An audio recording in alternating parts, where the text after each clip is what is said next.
सिद्धांत संग्राम के दर्शकों को नमस्कार।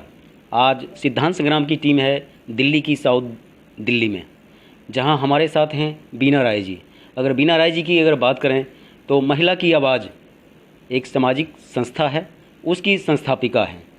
और इनके सरोकारों की अगर बात की जाए तो कहीं न कहीं 33% आधी आबादी की जो लड़ाई है, और कई पार्टी, कई संगठन और कई गली नुक्करों और सड़कों से गुजरता हुआ बीना राय जी ने कमान संभाला है।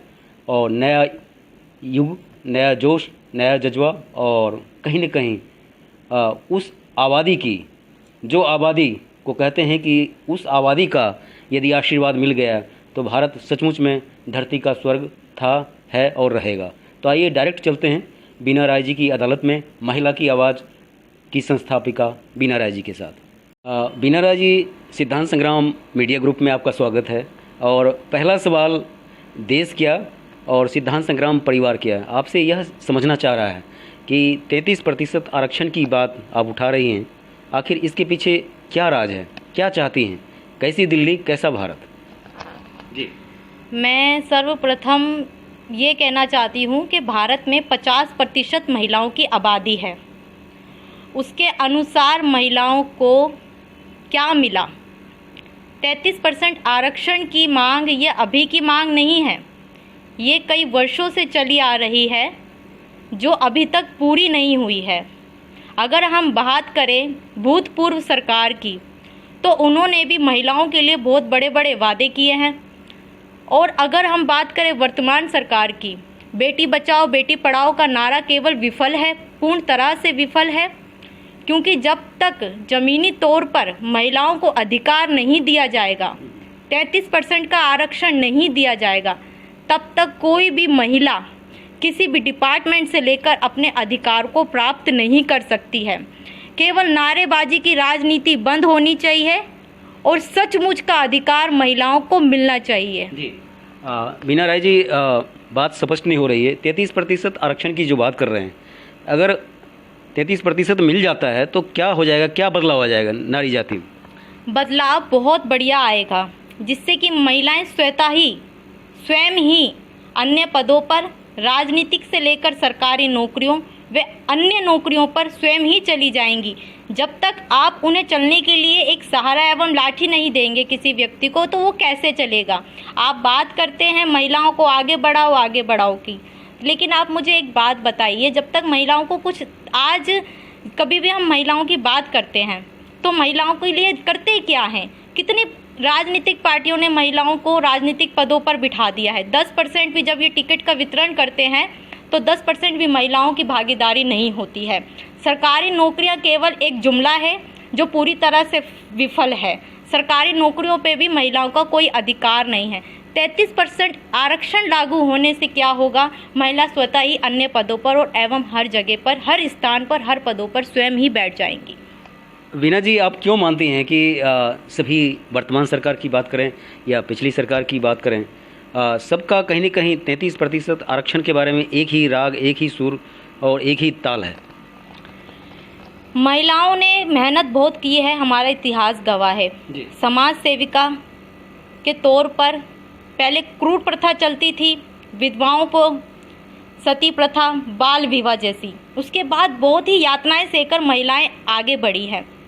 अब बात आती है सचमुच में देने का, तो आप महिलाओं को क्या दे रहे हैं? अगर आंकड़े उठाकर देखा जाए सरकारी, तो इन्होंने 10% भी महिलाओं को ना ही सरकारी पदों पर बिठाया है, ना ही लोकसभा, राज्यसभा, विधानसभा एवं निगम की सीटों पर महिलाओं की कोई भागीदारी नहीं है। केवल झूठी है और झूठी ही बोला जाता है। बीना जी, एक सवाल उठता है आपकी जाति के बारे में, आपकी बिरादरी के बारे में, महिलाओं के बारे में, कि महिला कैपेबल नहीं है, समर्थवान नहीं है, वो लेने के काबिल नहीं है, इसलिए वो चीज़, वो पद नहीं मिल पाता है।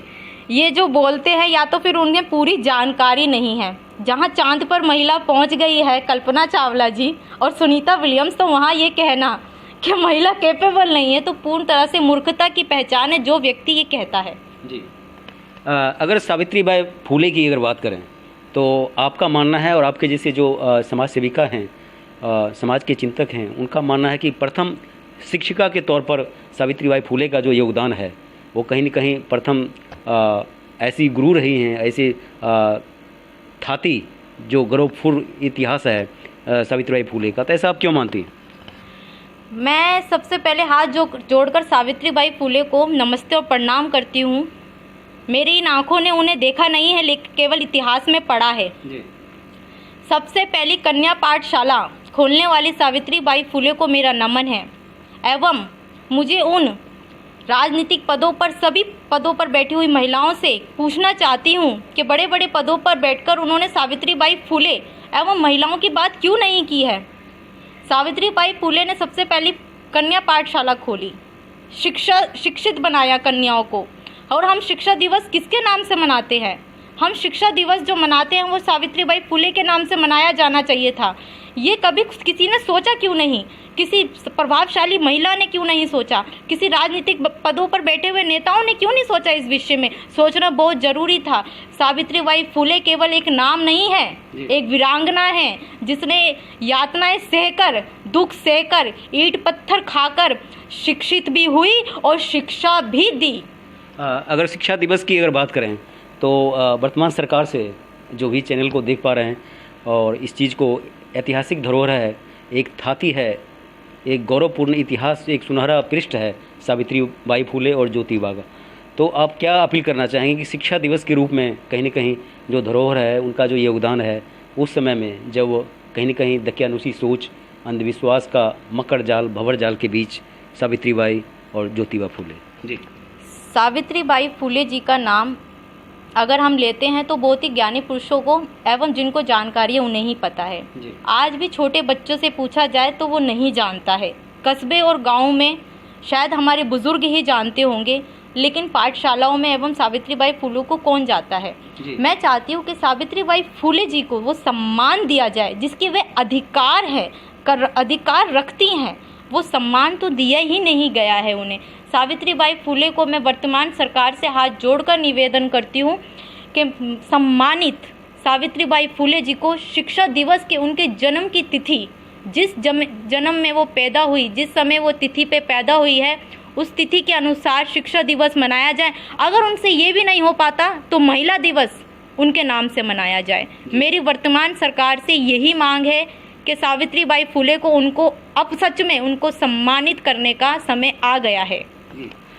ये थी आपकी सहेली, आपकी बेटी, आपकी बहन और ख़ास करके वो समाज सेविका जो कहीं न कहीं स्वार्थ में लिपटा भारत और दिल्ली में हर कोई अपने लिए जी रहा है। वहीं ये छोटी सी बच्ची चिनगी नहीं चिनगारी बनने वाली है। उन सरोकारों के लिए, खास करके आधी आबादी, 135 करोड़ में आधी आबादी को न्याय दिलाने के लिए, 33% आरक्षण के लिए, तो उसमें कहीं न कहीं आपकी सहभागिता भी सुनिश्चित होना चाहिए। तभी बीना राय जी का हाथ मजबूत होगा, क्योंकि संघ शक्ति कलई युगे।